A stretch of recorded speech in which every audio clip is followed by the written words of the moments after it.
朋友们，大家好。首先，我想修正我前面说过的话。我说过，巴西人口最多的城市是里约，其实是不对的啊。有网友帮我指出来了，巴西人口最多的城市是圣保罗，它的城区就有1200万，连郊区有2000多万。里约热内卢，它的城区只有600多万，连郊区1000多万，所以圣保罗的人口有里约的2倍那么多。在这里，感谢那些向我指出错误的人。好，今天我们继续说里约热内卢。我们可以看到啊，其实里约热内卢有非常多的沙滩。我们看到白色的呢都是沙滩，有个伞的，对不对？有的沙滩可能只有100米，有的沙滩呢甚至20公里。它的市区啊，最有名的2个沙滩是 Copacabana， 还有另外一个呢是 Ipanema， 它其实是和 Leblon 连起来的，这是富人区了啊。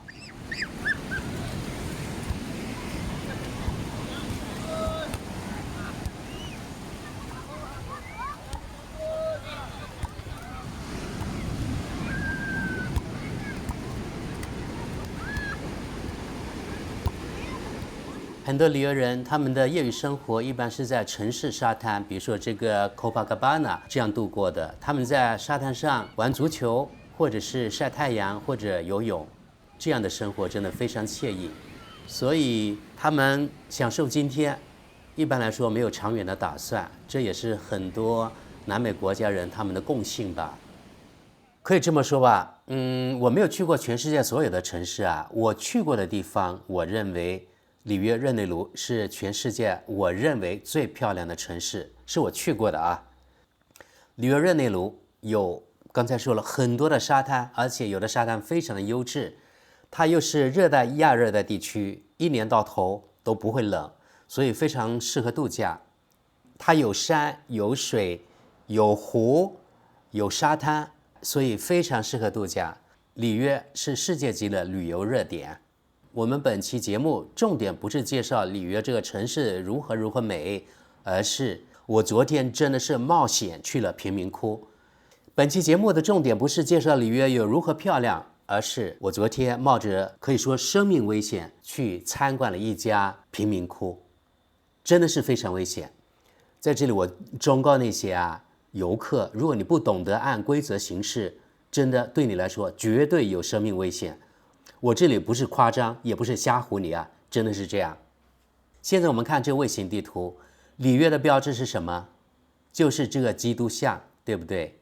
在基督山上可以鸟瞰全里约热内卢，它的景观真的不能用言语来形容，真的非常的震撼。这是我见过，刚才说了最漂亮的一个城市，没有之一。这可能是 AI 的那种动态画面啊，但是呢，跟真实的没有很大的区别。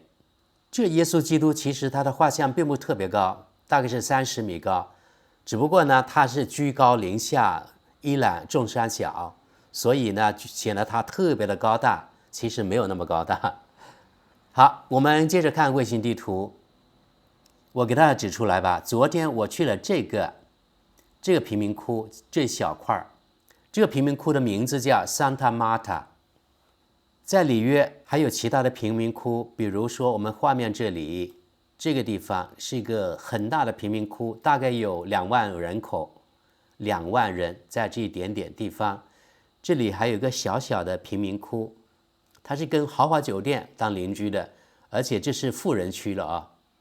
好，我们再拉近一点，它其实离沙滩也不远，你看，其实它离沙滩也不远，大概是直线距离2公里左右。我住在附近，大概就这个地方 Slowbackry 这个地方。然后呢，我是走路步行到那个地方，一共花了大概20分钟，20多分钟吧。我们又拉近一点啊，这个地方可能长大概是300-400米左右，宽就是200米左右吧。这点地方竟然住了大概6000人，具体多少人不知道，就是据介绍大概6000人。你看有多拥挤，而且巴西是贫富差距极大的资本主义国家，它的贫和富之间真的只有一墙之隔。比如说这里贫民窟就有这一点，然后呢，一墙之外就是青山绿水。我昨天还经过这里，因为我走路步行过来的。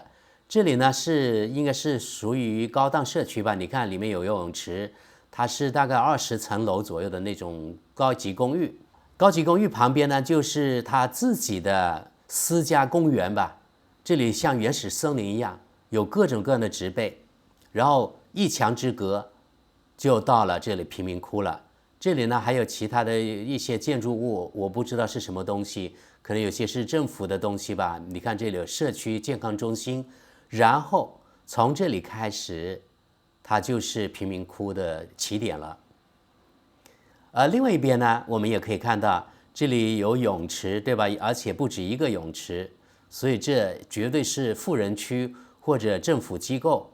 好，长话短说，我们等一下正式进入今天的节目。我昨天步行到这里，然后在这里我拍了几十秒的视频，往上看。从这里呢，我过来，这有个游客信息中心，在这里可以找当地的导游。而且，如果你去这贫民窟，一定需要导游，一定啊，不能够蛮干。10年前我自己可以到处走，自由的走，但是呢，今天不一样。我的感受就是今天那里的治安状况绝对比10年前更差了，而不是更好了。如果你单独行事，可能你的生命就有危险。真的，我不是瞎唬你啊。在巴西，一般而言，本地人井水不犯河水。住在中产阶级社区的人一般不会造访贫民窟。我认识一位50多岁的本地人，他是一个大学的教授，那他应该是经济条件很好的人了。他就从来没有去过任何贫民窟。他对我这样说，我相信他说的话。倒是像我们这种外国游客喜欢猎奇才去参访他们的贫民窟，本地人一般是不会去的。听说到那里去的本地人一般不是去买毒品，就是去理发，因为那里理发更便宜。我来到一个很小的城市沙滩，它大概只有100米左右，远处呢可以看得见基督，还有基督脚下就是贫民窟了。你看这沙滩雪白的，非常的漂亮，但是这里水质不好，因为里约是个特大城市，所以它的水其实听本地人说污染还是蛮严重的。如果要去干净的地方去游泳，可能要坐车开到城市之外，开到郊区。他们的业余生活一般真的啊，很多人都喜欢在沙滩上度过。他毕竟属于欧美国家文化圈的人，所以他们是以皮肤晒小麦色或是晒黑为美，跟咱们中国人或是跟东亚人的审美观完全不一样。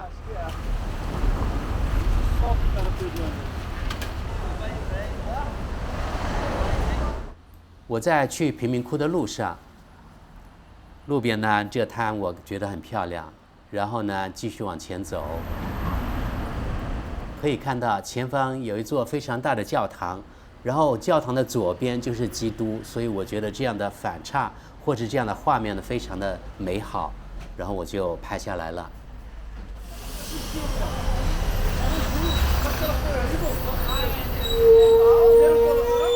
这个地点已经在贫民窟的前面了，你看后面就是贫民窟，依山而建的啊。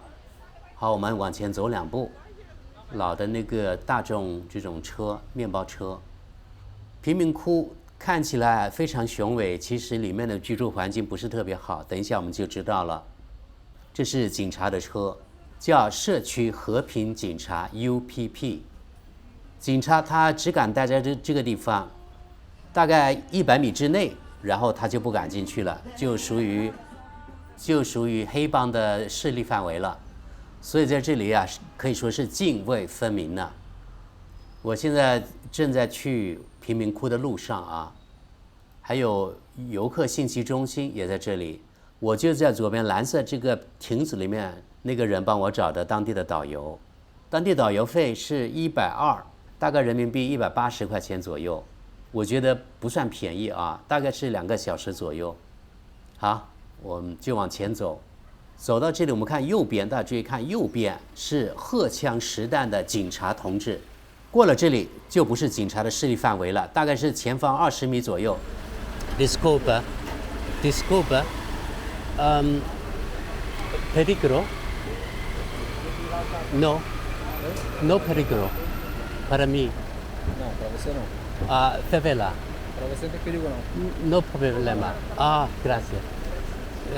Obrigado. 因为这期节目比较长，所以我分成入门的部分，然后呢，下一部分呢才是真正进入贫民窟，所以敬请关注下集。